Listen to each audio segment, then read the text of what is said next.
வணக்கம் அன்பான நெஞ்சங்களே, எல்லாரும் நல்லா இருப்பீங்க நம்புகிறேன்.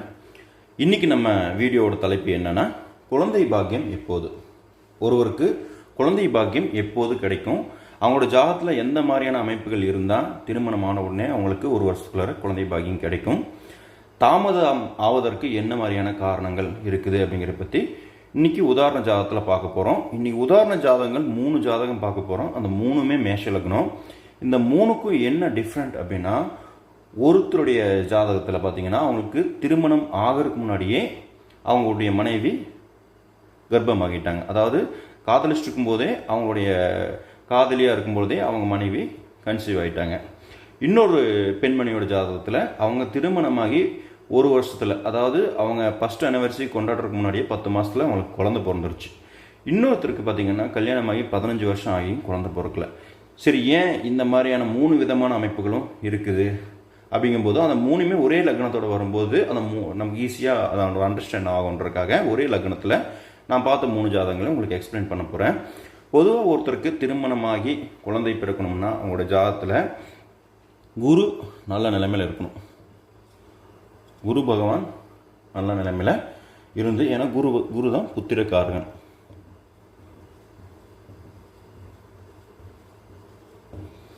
குரு எந்த ஒரு நிலையிலும் பாதிக்கப்படாமல், குரு நீசமாகாமல், குரு நீசமானாலுமே ஒரு 10% தான் அவர் ஒர்க் பண்ணுவார். அவருக்கு ஒரு பார்வை பலன் இருக்கும். 10% அவருக்கு பார்வை பலன் இருக்கும்.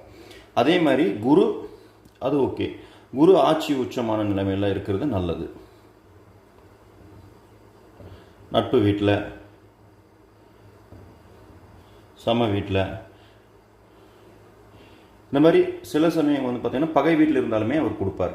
அதனால் ஒன்றும் பிரச்சனை இல்லை. குரு சூரியனோடு சேர்ந்து நெருங்கிய அமைப்பில் அஸ்தங்கம் ஆகக்கூடாது. சூரியன் ப்ளஸ் அஸ்தங்கம் ரொம்ப நெருங்கிய அமைப்பில் ஆகக்கூடாது. அதே மாதிரி குரு ராகு கூட ரொம்ப நெருங்கிய அமைப்பில் இருக்கக்கூடாது. இதுவும் தப்பு. கிரகண அமைப்பு மாதிரி இதுவும் தப்பு. குரு ராகு ரொம்ப நெருங்கிய அமைப்பில் இருக்காது. ஆனால் இப்படி இருக்கிறவனுக்கும் குழந்தை பாக்கியம் கிடைக்குங்கிறது இந்த அமைப்பு மட்டும் இல்லாமல் 5ஆம் அதிபர் பார்க்கணும். ராசி லக்னத்துக்கு 5ஆம் இடம், லக்னத்திலிருந்து 5ஆம் வீடு. இதில் சனி, செவ்வாய், ராகு, கேது இந்த மாதிரியான அமைப்புகள் இருக்கக்கூடாது. ஆனால் இந்த மாதிரி அமைப்பில் இருக்கிறவனுக்கும் இப்படி இருந்தாலுமே குருவோட நிலைமை வரணும். 5ஆம் அதிபர் எப்படி இருக்காங்கன்னு பார்த்துட்டு தான் நம்ம ஒரு உறுதியான நிலைமை வரணும். இது பொதுவான அமைப்பில் இந்த மாதிரி இருக்கக்கூடாது. அதே மாதிரி 5ஆம் அதிபரும் 6, 8, 12 மறையாமல், அதே மாதிரி அஸ்தங்கம் அடையாமல், அஸ்தங்கம் நீச்சம் அடையாமல், நீச்சம் இந்த மாதிரியான அமைப்புகள் இல்லாமல், ராகு உடனோ சனி செவ்வாய் பார்வை சேர்க்க இந்த மாதிரிலாம் இல்லாமல் இருந்ததுன்னா அவங்க நிச்சயமாக அவங்களுக்கு குழந்தை பாக்கியம் கிடைக்கும். இந்த மாதிரி அமைப்பு இருக்கிறவங்களுக்கு கல்யாணமாகி திருமணமாகி ரொம்ப நாள் ஆனாலும் 5 வருஷம் 10 வருஷம் இந்த அமைப்பு எல்லாமே பாதிக்கப்பட்டால் நிச்சயமாக அவங்களுக்கு திருமணமாகி ரொம்ப நாள் கழித்து தான் குழந்தை பாக்கியம் இருக்கும். நிறைய பேர் தடைப்படுறதுக்கும் அதுதான் காரணம். சரி, இந்த ஜாதகத்தில் நான் 3 ஜாதகத்தை உங்களுக்கு எக்ஸ்பிளைன் பண்ண போகிறேன் இன்றைக்கி நம்ம வீடியோவில். இதில் முதல்ல திருமணம் ஆவதற்கு முன்னாடியே இது ஒரு ஆணுடைய ஜாதகம் போட போகிறது. ஒரு ஆணுடைய ஜாதகம். இவங்க காதலிச்சுட்டு இருக்கும்போது இந்த ஜாதகத்துக்கு பார்த்தீங்கன்னா, நான் ஃபஸ்ட்டு எக்ஸ்பிளைன் பண்ண போகிற ஜாதகத்துக்கு பார்த்தீங்கன்னா, அவங்க காதலிச்சுட்டு இருக்கும்போது அவங்க அந்த பெண் கர்ப்பமாயிட்டாங்க. அந்த பெண் ஒரு 5 மாதம் 6 மாதம் மாதமானதுக்கப்புறம் தான் இவங்களுக்கு திருமணமே நடக்குது. ஸோ அப்போ இப்போ மேஷ லக்னம் வருது. அவரோட மேஷ லக்னத்தில் 5ஆம் வீடு பார்த்தீங்கன்னா சிம்மமாக வரும் அவங்களுக்கு. மேஷ லக்னத்துக்கு 1 2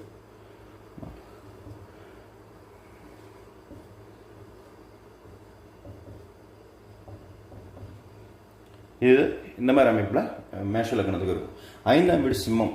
சிம்மாதிபதினு சொல்லக்கூடிய சூரியன் எப்படி இருக்காங்க, ப்ளஸ் குரு இவங்களுடைய ஜாதகத்தில் இது 2யும் பார்க்கணும். சிம்மத்துக்கு சூரியனும் குரு 2 பேரும் பார்த்து தான் அவங்களுக்கு குழந்தை பாக்கியம் எப்படி இருக்குன்னு பார்க்கணும். சிம்மத்தில் என்னென்ன கிரகங்கள் இருக்குது அப்படின்னு பார்க்கணும். சூரியன் எந்தெந்த கிரகங்கள் தொடர்பாகுது, குருவுடன் எந்தெந்த கிரகங்கள் தொடர்பாகுது அப்படின்ற மாதிரி விஷயங்கள் பார்த்து தான் நம்ம குழந்தை பாக்கியம் சொல்ல முடியும். இவரோட ஜாதகத்தில் பார்த்தீங்கன்னா சூரியன் இது பகை வீடு தான், ரிஷபம் அவர் பகை வீடு தான். ஆனாலுமே அது ஒரு இயற்கை சுபகிரகத்தின் வீடுன்றதுனால அது பிரச்சனை இல்லை. இங்கே செவ்வாய் இருப்பார். சூரியன் செவ்வாய் ரெண்டுமே வந்து இந்த ஜாதகத்தில் ரிஷபத்தில் இருக்கும். 5ஆம் அதிபர் 2ஆம் வீட்டில் இருக்கும். நல்ல அமைப்பு தான். செவ்வாயும் சூரியனும் சேரலாம். செவ்வாய் சூரியன் ரெண்டு பேருமே நண்பர்கள் தான். இவங்களுக்கு பார்த்தீங்கன்னா குரு இங்கே இருப்பார். இந்த இடத்துல குருவுக்கும் வேற எந்த பார்வையும் இருக்காது. ராகு கேதுவோ அல்லது சனியோட பார்வையோ இருக்காது. இவங்களோட ஜாதகத்தில் குரு 8ஆம் இடத்துல இருக்கும். இவர் 1983 பிறந்த ஜாதகத்தில் இந்த மாதிரி நான் பார்த்துருக்கேன். குரு 8ல் இருந்து தனது 7ஆம் பார்வை மூலியமா சூரியன் செவ்வாய் ரெண்டு பேருமே பார்த்துருக்காங்க. இது என்ன ஆகுதுன்னா, சூரியன் குரு ஒருத்தர் பார்த்துக்கிறது சிவராஜ யோகம் ஆயாச்சு.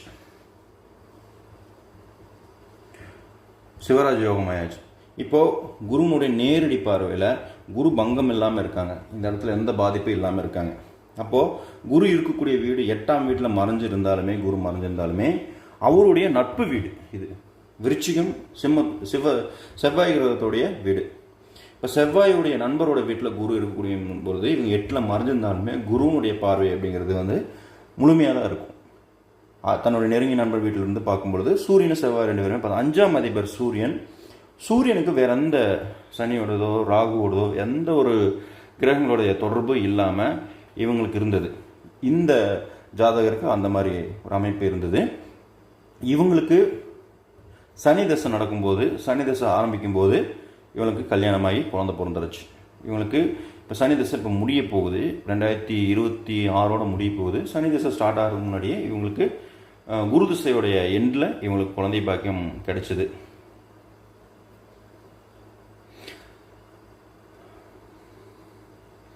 இதில் அடுத்தபடியாக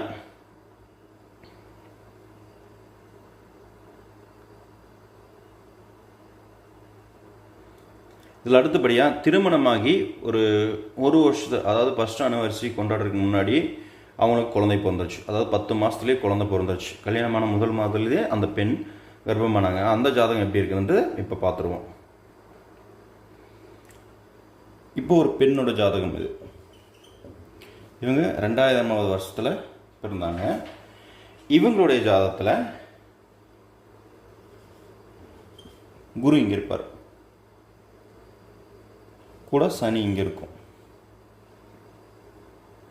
இங்கே சூரியன் ப்ளஸ் சந்திரன். இந்த ஜாதகத்தில் பார்த்தீங்கன்னா 5ஆம் அதிபர் சூரியன் 6ல் மறைஞ்சிட்டார். 6ல் சூரியன் மறையக்கூடாது பொதுவாக. ஏன்னா 5ஆம் அதிபர் 6ல் மறையக்கூடாது. திருமணமாகி குழந்தைகள் சில வருடங்கள் தாமதமாக இருக்கான வாய்ப்புகள் இருக்கும் பொதுவாக. ஆனால் இந்த ஜாதகத்தில் சூரியன் 6ல் மறைஞ்சு, அதில் இன்னொரு விஷயமா சந்திரன், அமாவாசை நெருங்கி கொண்டிருக்கக்கூடிய சந்திரனோட கிட்டத்தட்ட அமாவாசை அன்னைக்கு தான் அப்படின்னு வச்சுக்கலாம். அமாவாசை அன்னைக்கு தான் இவங்க இந்த பெண்மணி பெண் பிறந்திருக்காங்க.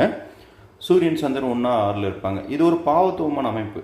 ஆனால் இதுக்கு இந்த இடம் இருக்கக்கூடிய வீடு நான் சொன்ன மாதிரி 5ஆம் அதிபருக்கு வீடு இருக்கக்கூடிய நட்பு வீடு அல்லது ஆட்சி உச்சம் நட்பு சம வீட்டு இருக்குது நல்லதுன்னு சொல்லியிருந்தேன். இது நட்பு வீடு தான். சூரியனுக்கு கன்னி ராசி புதனுடைய வீடு நட்பு வீடு தான். நட்பு வீட்டில் தான் இருக்காங்க. ஆனால் 6ல் மறைவு அப்படிங்கிற மாதிரி எடுத்துக்கணும். அதே மாதிரி சந்திரனோட சேர்ந்து இருக்கிறது, ஒரு அமாவாசை சந்திரனோட சேர்ந்து இருக்கிறது ஒரு இது ஒரு பாவத்துவமான அமைப்பு மாதிரி நம்ம இதை எடுத்துக்கணும். ஆனால் இந்த ஜாதகத்தில் குரு ரிஷபத்திலிருந்து தனது 5ஆம் பார்வையால் இந்த இடத்த பார்த்தாச்சு.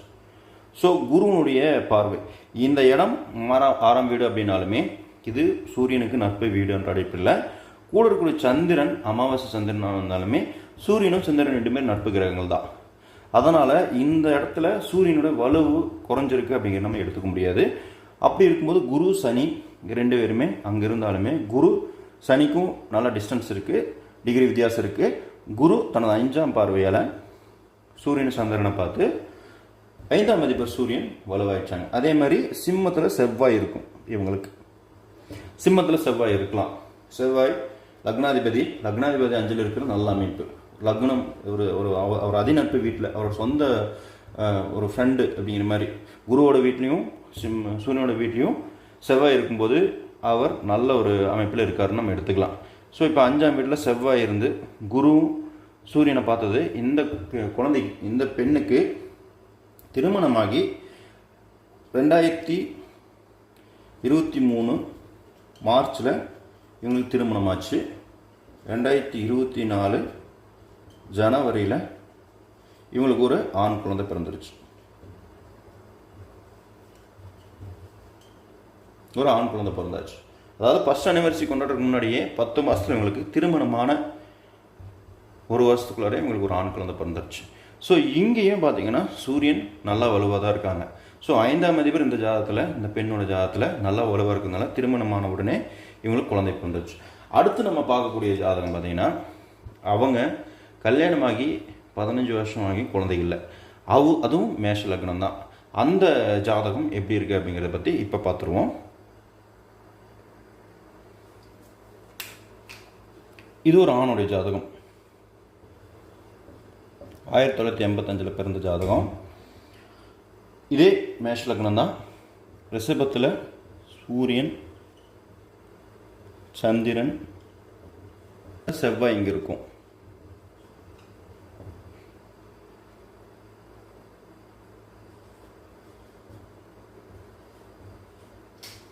இதுதான் அந்த ஆணுடைய ஜாதகம். இதில் என்ன ஒரு விஷயம் அப்படின்னா 5ஆம் அதிபர் சூரியன் 2ஆம் வீட்டில் இருக்கார். லக்னத்துக்கு 2ஆம் இடம் நல்ல இடம் தான். ஆனால் சூரியன் சந்திரன் 2 பேருமே பூர்ண அமாவாசை அன்னைக்கு, பூர்ண அமாவாசை அன்னைக்கு போயிருக்காங்க. சந்திரன் ராகு இந்த மாதிரியான அமைப்பில் செவ்வாய் சேரக்கூடாது. ஏற்கனவே பாவத்துவமான அமைப்பில் இருக்கும்போது சந்திரன் உச்ச பலத்தில் தான் இருக்கார். ஆனாலுமே இந்த இடத்துல செவ்வாய் சேர்றது அவ்வளோ சிறப்பான கிடையாது. ஏன்னா சூரியனால் ஏற்கனவே சந்திரன், அமாவாசை சந்திரன் பாதிக்கப்பட்டிருக்கும் போது செவ்வாயும் சேரும்போது அந்த பாவத்துவத்தை அதிகம் தான் படுத்தும். அப்போ 5ஆம் அதிபர் செவ்வாய் இங்கே பாதிக்கப்பட்டிருப்பார். இந்த செவ்வாயினுடைய பார்வை 4ஆம் பார்வை சிம்மத்திற்கு இருக்கு. செவ்வாயினுடைய 4ஆம் பார்வை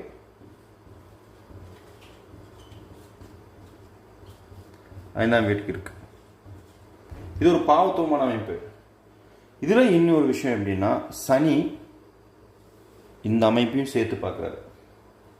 சனியினுடைய 7ஆம் பார்வை. சனி 7ஆம் பார்வையில் 5ஆம் அதிபரான சூரியனும் பார்த்தாச்சு, அமாவாசை சந்திரன் செவ்வாயும் பார்த்தாச்சு. 5ஆம் அதிபர் சூரியன் கடுமையான பாவத்துவம் அமைப்பில் இருக்காங்க இங்கே. அப்படி செவ்வாய் பாவச்சந்திரனோடு சேர்ந்து சனியோட பார்வை வாங்கின செவ்வாயும் 5ஆம் வீட்டை தனது 4ஆம் பார்வையால் பார்க்குறாங்க. சனி தன்னுடைய 10ஆம் பார்வையால் சிம்மத்தை பார்க்குறாரு. சனி தான் 10ஆம் பார்வையால் சிம்மத்தை பார்க்குறாரு. அப்போ 5ஆம் இடத்துக்கு செவ்வாயோட பார்வையும் இருக்கும், சனியோட பார்வையும் இருக்கு. இது கடுமையாக 5ஆம் இடமும் கடுமையாக பாதிக்கப்பட்டிருக்கு. இதுலேயும் இன்னொரு விஷயமா பார்த்தீங்கன்னா புத்திரக்காரர்கள் சொல்லக்கூடிய குரு இங்கே நீசம். குரு நீசமாயிடுச்சு. சனி 3ஆம் பார்வையால் குரு பார்த்தாச்சு. சுத்தமாக எல்லா அமைப்புகளும் இவருக்கு தடப்பட்டிருக்குது. புத்திரக்காரன் குரு நீசமாகி சனியோட பார்வை வாங்கிட்டார். 5ஆம் அதிபர் சூரியனும் அமாவாசை சந்திரனோடு சேர்ந்தாச்சு, செவ்வாய் கூட சேர்ந்தாச்சு, சனியோட பார்வை வாங்கியாச்சு 7ஆம் பார்வை. 5ஆம் வீடும் செவ்வாய், பாவத்துவமான செவ்வாய் சனியோட பார்வை வாங்கி பாவத்துவமான சந்திரனோட இணைவு இருந்து செவ்வாய் தனது 4ஆம் பார்வையில் சிம்மத்தை பார்க்குறது. இது ஒரு கடுமையான பாவத்துவமான அமைப்பு. ஸோ இந்த மாதிரி அமைப்பில் இருந்து இங்கே திருமணமாகி கிட்டத்தட்ட 15 வருஷத்துக்கு மேலாச்சு. 15 வருடங்களாக இவங்களுக்கு வந்து குழந்தை பாக்கியம் அப்படிங்கிறது வந்து இவங்களுக்கு தடப்பட்டுட்டே இருக்குது. இதுதான் இந்த ரீசன். அதாவது 5ஆம் இடமும் கெட்டாச்சு, 5ஆம் அதிபரும் கெட்டாச்சு, குருவும் கெட்டாச்சு. ஸோ இந்த மாதிரி அமைப்பில் இருக்கிறவங்களுக்கு திருமணமாகி பல வருடங்கள் ஆனாலும் குழந்தை பாக்கியம் அப்படிங்கிறது தடப்பட்டுட்டே தான் இருக்கும். ஸோ இந்த மாதிரி அமைப்பு இல்லாமல் நான் ஏற்கனவே உதாரணமாக சொன்ன 2 ஜாதகங்களில் பார்த்தீங்கன்னா நல்லா இருந்ததுனால அவங்களுக்கு திருமணமான உடனே குழந்தை பாக்கியம் அப்படிங்கிறது கிடச்சிருச்சு. இந்த மாதிரி பாவத்துவமான அமைப்பில் ஜாதகம் இருக்கும் பொழுது 5ஆம் இடமும் 5ஆம் அதிபர் குரு 3மே கெட்டுருச்சுன்னா குழந்தை பாக்கியம் அப்படிங்கிறது வந்து தடப்பட்டுட்டே தான் இருக்கும். குரு பார்வை இருக்குதான், குருவுக்கு 5ஆம் பார்வை இருக்குது. ஆனால் அந்த பார்வை பண்ணுறக்கூடிய அந்த குருவே சனியோட பார்வையில் இருக்கார். இதுவும் ஒரு அந்த சனியோட பார்வை இல்லை அப்படின்னாலும் கூட ஓரளவுக்கு நம்பலாம். இதுதான் குழந்தை பாக்கியம் எடுத்த உடனே கல்யாணமான உடனே கிடைக்கிருக்கும், தாமதமாக கிடைக்கிருக்கும், சில பேருக்கு பார்த்தீங்கன்னா கிடைக்காமே இருக்க காரணம் இதுதான். இதில் ஏதோ ஒரு இடத்துல குரு ஒருவேளை இங்கே இருந்தாலோ அல்லது குரு இந்த இடத்துல இருந்தாலோ மாறிடும். சனி கூட சேர்ந்து இருந்தாலும் குரு நட்பு வீட்டில் இருந்து இந்த அமைப்பு அப்படியே மாற்றிருப்பார். அல்லது இங்கே இருந்திருக்கலாம். 6ஆம் வீட்டில் இருந்திருந்தாலுமே 12ஆம் வீடு 2ஆம் வீடு ரெண்டையுமே பார்த்துருப்பாரு. இந்த வீடு பார்த்து நம்ம மற்ற இடம் தேவையில்லை. நமக்கு 2ஆம் வீட்டை சூரியன் சந்திரன் செவ்வாய் 3மே பார்த்து, ஏன்னா இங்கே இருந்தால் கூட சனியோட பார்வை வாங்கியிருப்பார். இங்கே இருந்ததுன்னா கண்ணியில் இருந்திருந்தாருன்னா நிச்சயமாக இது அப்படியே கொஞ்சம் மாறி இருக்கும். தாமதமாகி கிடைக்கக்கூடிய அமைப்பு இருந்திருக்கும். நிச்சயமாக உங்களுக்கு தாமதமாகி குழந்தை பாக்கியம் கிடைக்கக்கூடிய அமைந்திருக்கு. ஆனால் இங்கே இருக்க வேண்டிய குரு இங்கே இருந்து நேசமாகி சனியோட பார்வை வாங்கினதான் இது தள்ளப்பட்டிருக்கு.